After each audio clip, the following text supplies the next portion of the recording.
Bom dia, Pai do Senhor. Vamos ler Marcos 8, 27. Então, Jesus e seus discípulos partiram para as aldeias de Cesareia de Filipe. E no caminho perguntou-lhes: quem dizem os homens que sou eu? Amém. Pai, graças te damos por esta manhã. Amém. Em nome de Jesus. Amém. O que acha dessa pergunta, né? Bem, então, olha essa pergunta que Jesus faz, né? Ela é muito filosófica, essa pergunta de Jesus, né? Isso aí já é uma questão da filosofia, desde o começo da filosofia grega, já sempre estiveram preocupados com isso. E, na verdade, é a perplexidade dos filósofos sobre esse assunto. Eles ficam perplexos, não só os filósofos, mas os psicólogos, os criminalistas também ficam. É sempre uma questão fundamental você responder essa pergunta. Talvez ninguém responda. Não é?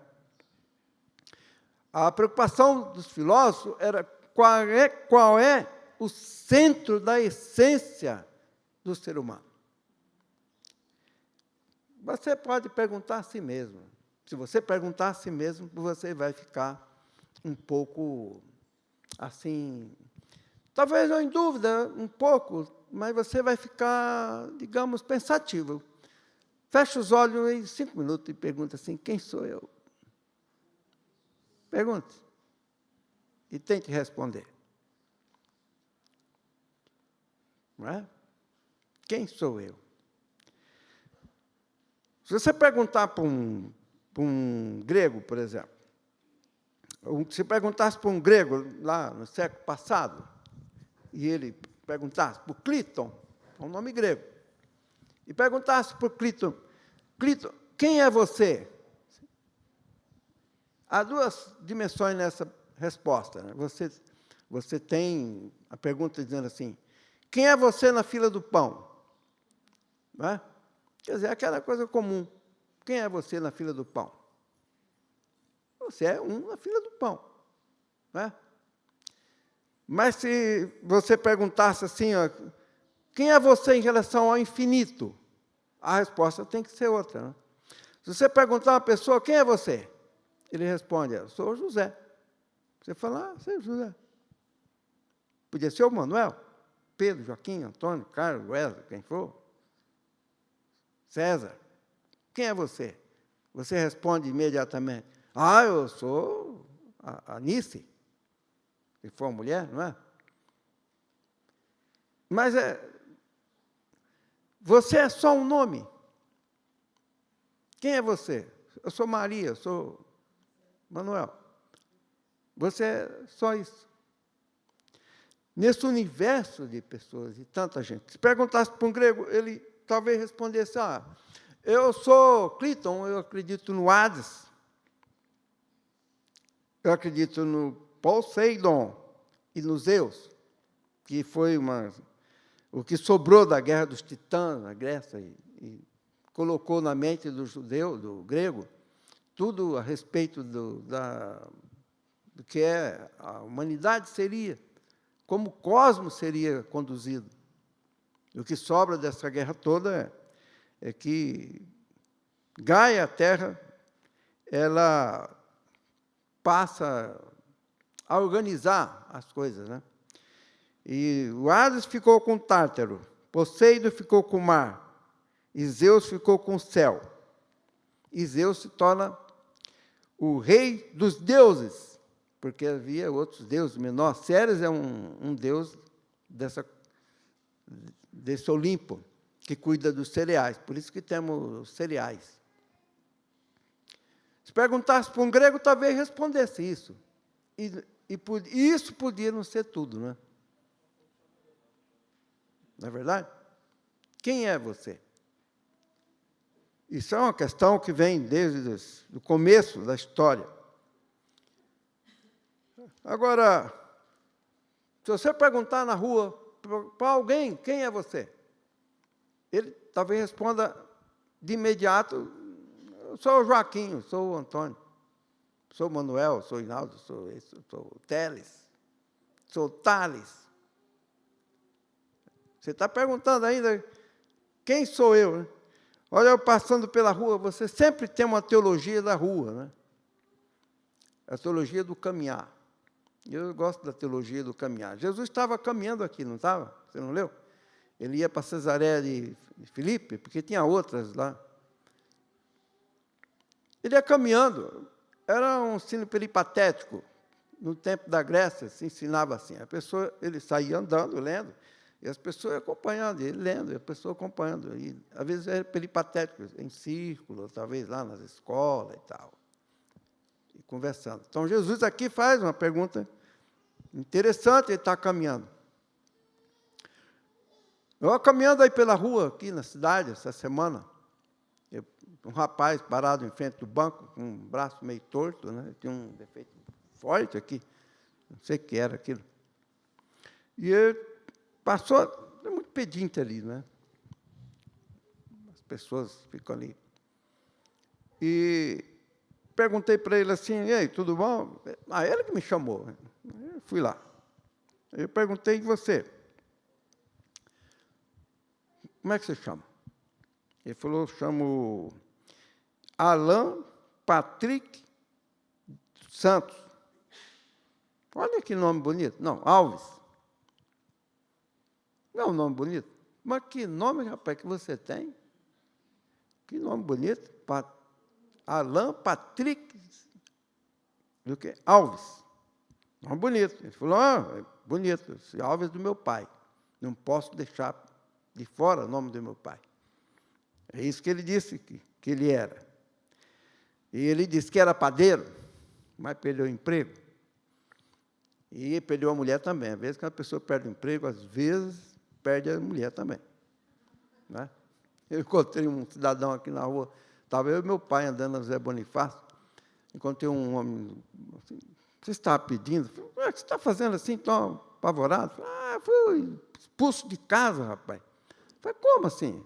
Todo dia que eu chegava, minha mulher chamava que eu era um vagabundo, eu não conseguia arrumar emprego. Quem já saiu procurar emprego? Alguém aqui já? Eu saí. Já, então, a Verônica falou que já. Eu saí. Olha lá, o irmão lá atrás, que sempre nos visita, lá de... Qual cidade mesmo? Tá, mas você era de Barrinha. Nós estivemos lá em Barrinha, na sua casa, não foi? Um bom amigo, né? Eu tenho tantos anos na casa dele, ele não esqueceu aqui, né? Antigos amigos. E esse rapaz aqui na José Bonifácio, eu perguntei: mas o que você está fazendo? Eu fui expulso de casa. Quando você sai procurar emprego, é casado e fica 1 mês, 2 procurando emprego, a mulher às vezes não suporta, fala: você é um vagabundo, você não arruma emprego. E às vezes a pessoa é forçada a abandonar o lar. Sai de casa, porque não aguenta mais. Vai embora. Eu estive procurando emprego, assim, nunca tive esse problema. Mas é difícil você procurar emprego. Né? Então, ele estava assim. Quem é ele? Eu não lembro o nome dele. Quem era ele, se eu perguntasse? Eu sou um desempregado. Fugitivo. Não é? Então, esse Alan Patrick Alves, terminou assim, sem emprego, sem mulher e sem identidade. Agora, eu dei então um folheto para ele, né? Aquele: vale a pena crer. Vale a pena crer? E Jesus disse, entre outras coisas: eu vim para que aqueles que creem em mim não fiquem na escuridão. Eu tive ontem na livraria Balizar, esqueci o nome, aquela livraria que nós tivemos lá, é um nome diferente, só tem livro importado, é muito interessante. Tem outros também. E dei o folheto para eles. Eu falei: aqui está, que Jesus diz assim: olha, eu vim ao mundo para que ninguém fique na escuridão da caverna de Platão. Uma poesia pequenininha, né? Achou interessante, porque na caverna de Platão, a pessoa estava na escuridão. A história ocidental começa na caverna de Platão. Quem eram aquelas pessoas que estavam ali dentro? Eles talvez não tivessem uma identidade formal para dizer um ao outro quem era. Eles eram ali alguém na escuridão, onde começa o primeiro sinais da tecnologia, quando o fogo, a luz da fogueira, joga as imagens no teto, começa a internet. É bem antiga a tecnologia, não é? É ali que começam as coisas a serem transmitidas via luz. Na caverna de Platão começa. A luz refletiu as imagens. E as imagens são refletidas nos celulares do mundo inteiro, não é? Não mudou muita coisa. Não? Hoje é uma caverninha que você anda com ela na mão. E, às vezes, a pessoa fica dentro da caverna do celular. Não é? Quem sou eu? Então, claro, a gente tem que dar uma moeda para as pessoas que estão assim, não é? E esse folheto que fala sobre quem crê em mim, disse Jesus. Eu vim para que creia em mim e não fique na escuridão. Essa palavra é a palavra do construto de uma identidade nova. Essa pessoa está sem identidade. Ele estava lá, sorridente. Ele estava sorridente, ele riu comigo, nós rimos bastante. E ficamos rindo com o nome bonito que ele tem. Eu falei, mas que nome bonito, rapaz. Se eu tivesse mais um... Aqui já teve 5, não foi brincadeira, né? Se eu tivesse 10, um ia chamar Alan Patrick. Então, ele ficou ali.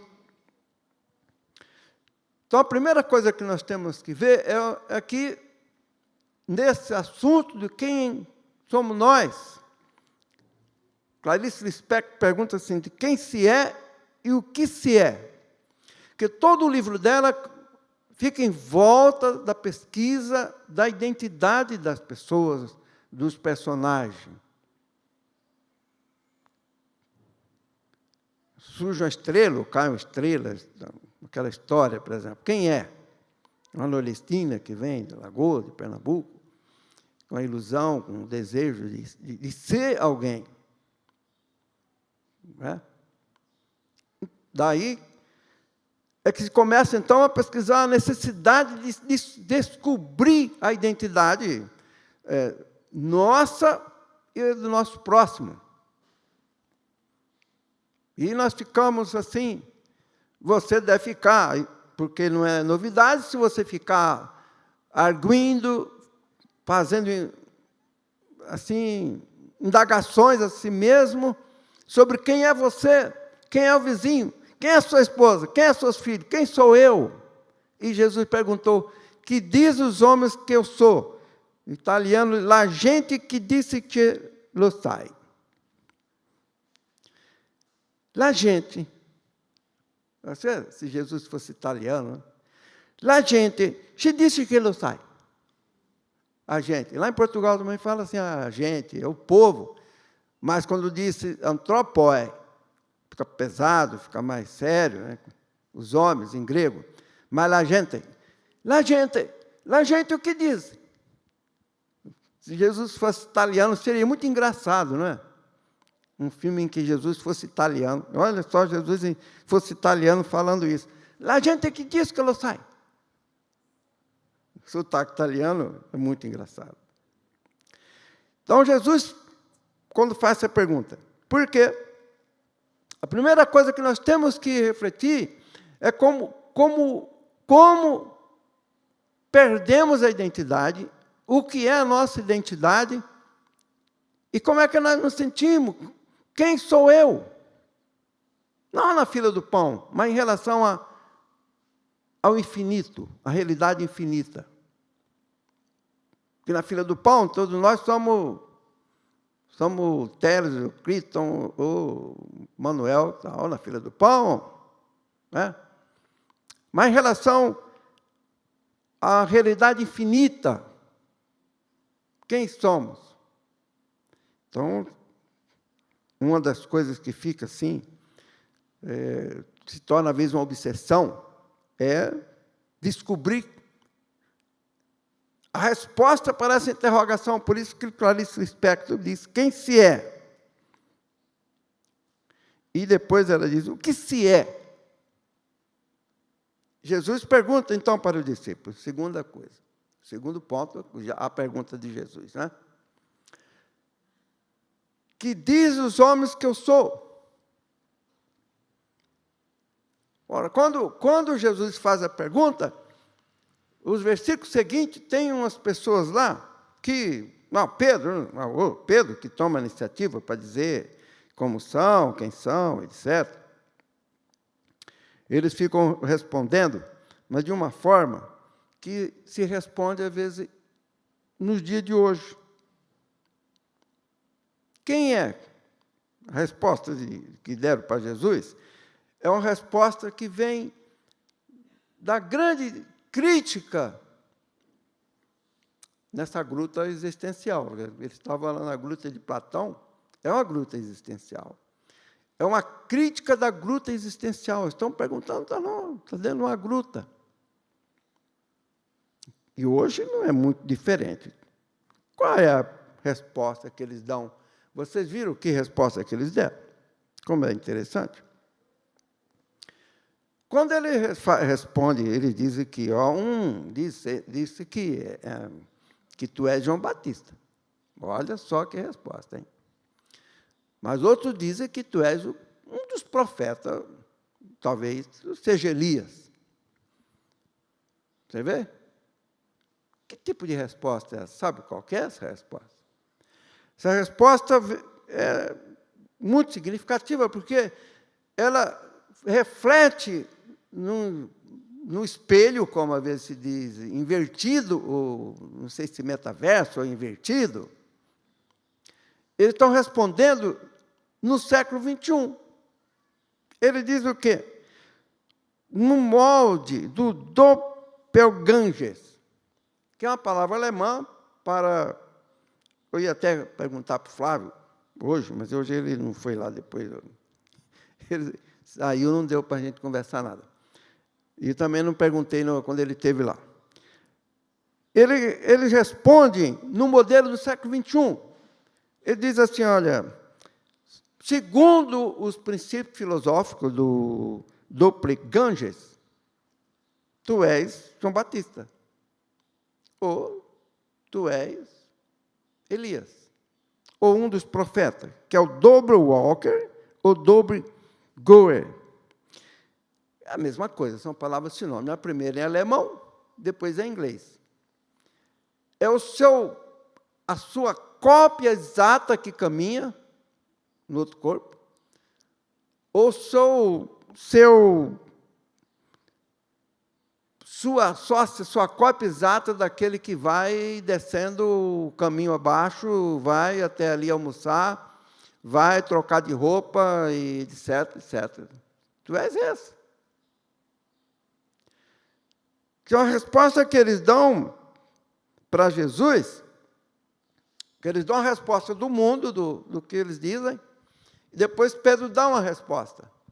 A resposta que Pedro apura na sua pesquisa de opinião pública, ele encontra as pessoas pensando que Jesus é uma cópia exata de outra pessoa.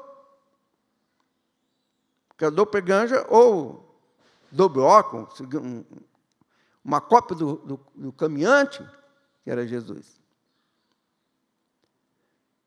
E isso é o que está acontecendo hoje, né? Quem é você? Eu vi uma revista uns 20 anos, 30 anos atrás, não sei se é a Veja, isto é, a foto de um rapaz, em pleno século XX, né? Que nós somos pessoas importantes, nós saímos do 20 para o 21, nós estamos com 200 anos de experiência nas costas. Aí.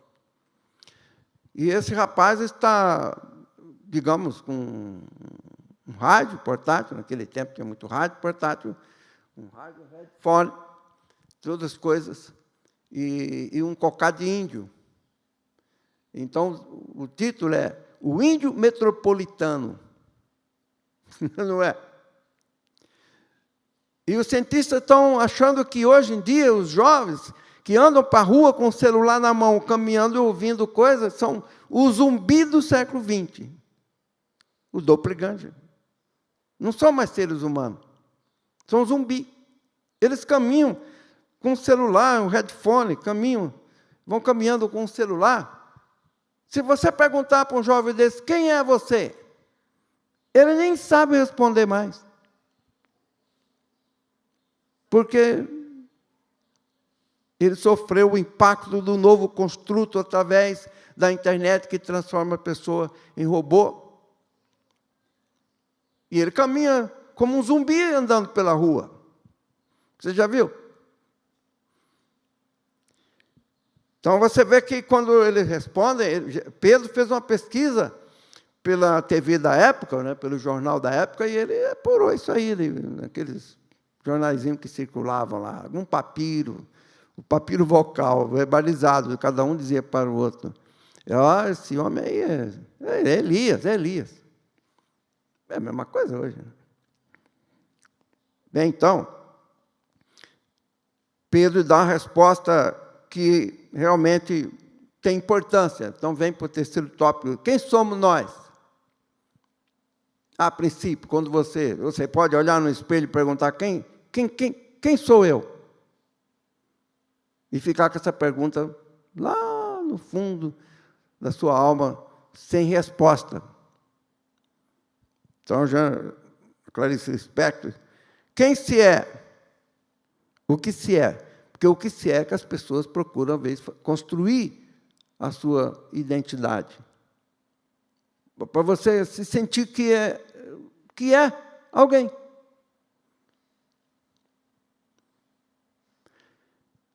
Então, aqui, quem somos nós? Nós somos mais do que um nome. Quem é você? Eu sou Alan Patrick Alves. Será que ele é só isso?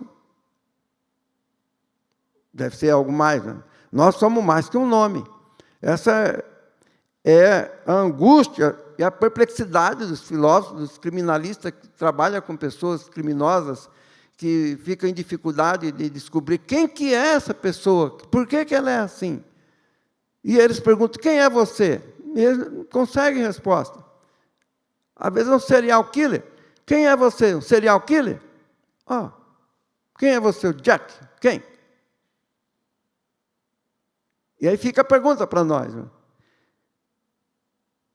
Olha, na verdade, então, Paulo teve essa dificuldade também, essa luta, porque é uma luta que vem desde o começo do mundo. Quem era Caim? Aí você fala que matou Abel. Isso não é a resposta. É o óbvio, está lá escrito. Mas você pode analisar, fazer uma análise, como fazia Jane Austen sobre os seus personagens, que estudamos ontem, ou Clarice Lispector, quando apresenta seus personagens, e analisa a pessoa. E você também. Você está sob uma autoanálise de que saber quem sou eu. Paulo, ele passou por uma crise também de identidade. Quem era Paulo? Bom, ele se identificou no começo como perseguidor dos cristãos, grande coisa. Quem sou eu? Quem era Paulo? Ele passou por uma construção da identidade. Paulo passou por uma construção da identidade, para depois ele começar a dizer coisa diferente. Ele diz que começa a construir a sua identidade, que vai terminar com um novo homem, uma nova criatura. Quando eles respondem, que Pedro responde, ele responde por revelação, não é? Tu és o Cristo, para Jesus. Porque Jesus tem uma identidade na essência, na profundidade. Mas nós não temos. Você não tem uma identidade semelhante à de Jesus, em hipótese alguma, mas numa, quando você se torna cristão. Então, Paulo, ele preencheu o vazio da identidade quando ele começa a pensar, a se refletir que se estamos em Cristo, somos nova criatura, temos uma nova identidade. Senão, não tem. A nossa identidade, na realidade infinita, ela corresponde à nossa afeição, ligação e novo nascimento em Cristo. Senão, estamos sem identidade. Somos apenas um nome, mas nós não somos somente um nome. Eu não posso ser só Alan Patrick, nem que seja o sobrenome Teres Barreto, que é o nome do meu avô. Português, com certeza. Tá? Quem não é português? Mas aí você vai mais aonde você vai mais avante para saber quem é você? Se você avançar muito, você chega naquilo que os filósofos chegaram e disseram, nós éramos nada antes e ao morrer seremos nada depois. Zero identidade. O que é semelhante quase a um inferno, né? Se você não é, se você não existe, se você não tem identidade, se você não tem identidade na realidade infinita, você é nada. Por isso que nós vamos discutir dia 15 com os líderes da igreja sobre umas questões assim. Porque as pessoas estão, realmente, elas lutam para se identificar com algo. Uma das coisas que as pessoas mais fazem, às vezes, é o que Clarice Lispector diz, o que se é. Você quer fazer alguma coisa para realizar a sua identidade. Para você dizer, quem é você, Paulo? Eu sou uma nova criatura em Cristo. Não sou eu que vivo, mas Cristo vive em mim. Você percebe aí como ele está mudando a identidade? E Jesus disse, quem crê em mim é uma nova criatura. Eu vim, meu folheto que eu distribuo, assim, distribuí ontem, eu tenho bastante dele. Vale a pena crer. Porque ele é o construto de uma nova identidade. Então, aí você se identifica, não como José apenas, mas como alguém que está em Cristo. E se alguém está em Cristo, nova identidade é. É a única. Não tem outra forma, não tem outro caminho. Os gregos podem dizer no passado, eu sou alguém que... Eu sou aquele, eu creio no Zeus, que é o Deus dos deuses. Você sabe que Zeus, nas Bíblias mais antigas, estava lá no Gênesis, no princípio Zeus. Olha, tem a força da filosofia grega. Porque dessas guerras dos titãs é que surgiu toda a cultura ocidental. Para dar identidade. Toda aquela guerra para dar uma identidade aos gregos, aos filósofos. Não sei se eles conseguiram, né? Eles fizeram uma grande tentativa, mostrando a origem de tudo no caos, não é? Se você olhar a mitologia grega, é uma coisa espetacular. Quantos filmes já fizeram? E as pessoas perseguindo insistentemente. As pessoas desejam isso inconscientemente, uma nova identidade. Eles querem uma nova identidade. No praus, dado a todo ser humano, eles têm uma angústia na existência, ou na gruta da crítica existencial. A pessoa fica ali discutindo, fica pensando consigo mesmo, ou com os outros. E quem sou eu? E quem é você? Quem somos nós? Então, sem Cristo, a pessoa está sem identidade. Na realidade infinita. Na presente era, as pessoas têm uma identidade. Às vezes ela sofre o impacto da construção da nova identidade. Você pode ver como é que está aí o alvoroço universal sobre mudança de identidade. A ponto que a pessoa não é, mas é o que pensa que é. Isso é a luz que joga a imagem no teto da caverna de Platão. Não, quem sou eu? Eu sou a imagem projetada no teto da caverna. A internet diz que é tão moderna, não é? Mas está lá. É surgido de uma caverna. Não é verdade? Quer dizer, filosoficamente é uma verdade, não é? Você pode pensar nisso, não? Não achar que essas pessoas são tão inteligentes que descobriram essas coisas que o Bill Gates é o tal. É nada. Aliás, quem descobriu o computador foi outro, lá na guerra, no tempo de Winston Churchill. Um rapaz que era até efeminado, coitado, foi preso e termina se matando. Mas era o grande cientista que ajudou a salvar milhões de pessoas descodificando as mensagens de Hitler. Foi ele que inventou o computador. Não foi Bill Gates. Bill Gates copiou dos outros. Como o japonês aí. O Japão copiou muita coisa, hoje fabrica muita coisa, né? Foi ele que criou o computador. Qual é a identidade dele? Se perguntasse. Ele é um cientista contratado por Churchill para fazer uma investigação secreta dos códigos. E ele é a equipe dele. O rapaz era um gênio. Hoje ele não seria perseguido. Era um gênio inglês. Aliás, na Inglaterra, é um país cheio de gênio, não é? Eu estava conversando, não sei se foi com a Daniela, música em inglês. Descoberta, ensino, inglês. Grande descoberta científica, inglês, um judeu inglês. Não é verdade? Tão interessante, não é? E eles têm uma identidade, né?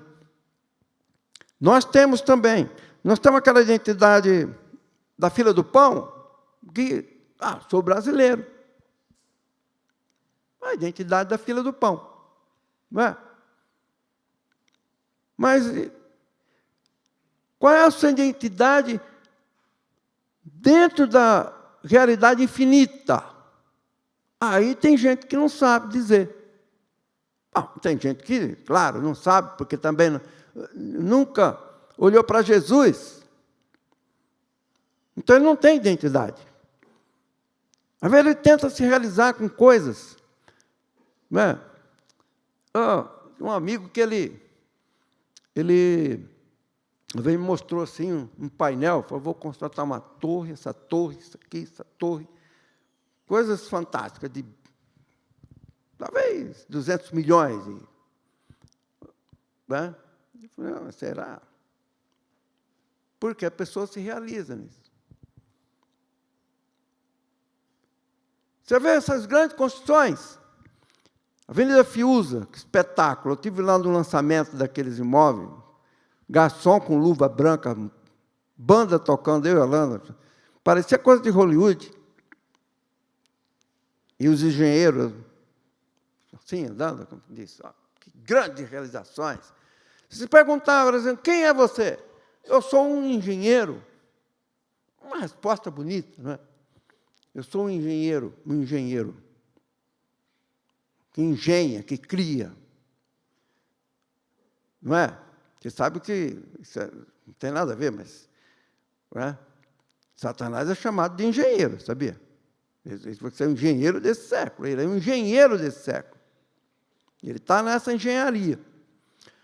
Então, quando a pessoa se sente engenheiro, ele se sente criador. Não é? E aí, quem é você? Eu sou engenheiro. Você dá uma boa expressão, mas isso também é uma figura na fila do pão. Quem é você em relação à realidade infinita? Aí a pessoa vai entender, talvez, para a mitologia grega, dos Zeus. Eu faço parte. Que diziam os artistas aí daquela famosa TV que é um fracasso, dizia, né? Aquele lá de cima, né? Foi para o andar de cima.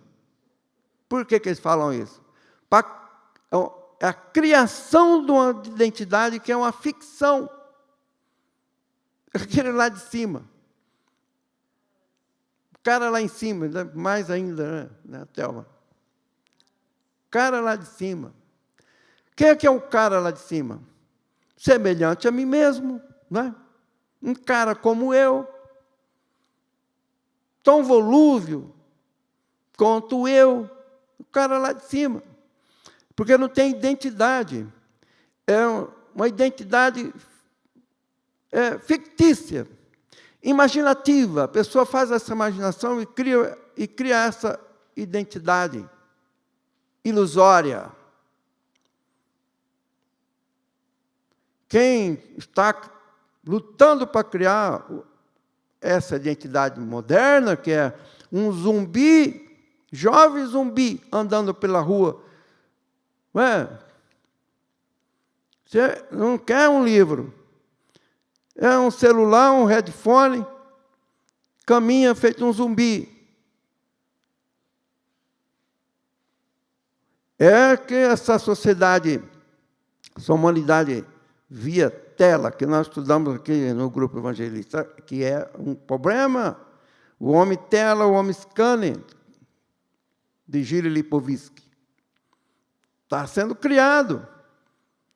Eles pensam, o que se espera da geração futura, que é um zumbi? Qual a identidade dos nossos jovens no futuro? Seus filhos? Os meus até foram criados, né? Mas os meus netos, se não se cuidar, viram um zumbi. E os seus também viram um zumbi. Homens teleguiados, homem que não pensa, zumbi. Para que Bíblia? Para que ler? Para que pensar? Tem quem pensa por você. Eu estou ensinando você a pensar. É bem diferente. A nossa igreja, os nossos líderes, quando nós formamos nossos líderes, nós damos o direito dele pensar e aprender a pensar e ser um ser pensante. Aquele que existe e por isso pensa. Não como ensinou o Sartre, penso, logo existo. É como o livro que eu fiz. Existo, logo eu penso. Porque se você for pela filosofia que penso, logo existo, você vai ser um zumbi sartiano, né? Sartriano ou sartiano? Sartiano. Zumbi sartiano. Olha como é que nós estamos hoje, hein? Ou binário. Não binário. Olha só, irmãos, olha. É importante você pensar. Quem sou eu? E quando você pensar nisso, você olha para Jesus, quando ele pergunta para Pedro, e vocês? Pergunta para todo mundo. E vocês, que dizem que eu sou? Porque isso tinha importância fundamental para Jesus saber quem é que esse pessoal estava seguindo ele. Ele falou assim, e vocês? Que pensam que eu sou? Se a resposta deles fosse semelhante ao pessoal aí da rua, Jesus ia dispensá-los. Vão para casa pescar, que vocês já estão derrotados, né? Mas Pedro, deu a resposta. Tu és o Cristo. Isso tinha outras implicações, né? Cristo significa o ungido de Deus. E não foi só ele que disse isso, né? Aquela irmã de Lázaro, ela disse também, a Maria. E a Maria, qual é a outra irmã de Lázaro? Marta que disse.